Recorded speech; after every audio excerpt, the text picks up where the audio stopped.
Do I also have a video about banners in YouTube? I think in both courses there is the channel art video where I go over making a logo and a banner for your channel.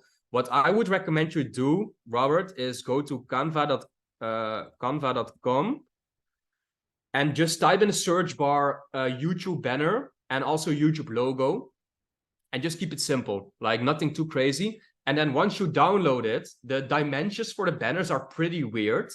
So you need to keep your text like small in the middle, and then just make 3 or 4 variations depending on how it looks. It doesn't matter how many banners you upload to YouTube.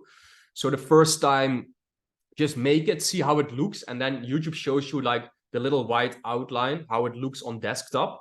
If your text falls outside of that box, just remake it in Canva and make it fit in the text.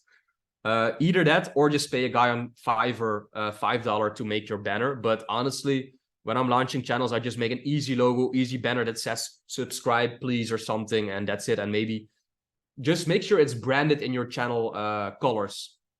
So just pick like black and red or black and yellow or something, and keep the logo and the banner colors a little bit the same. That's usually how I proceed with it.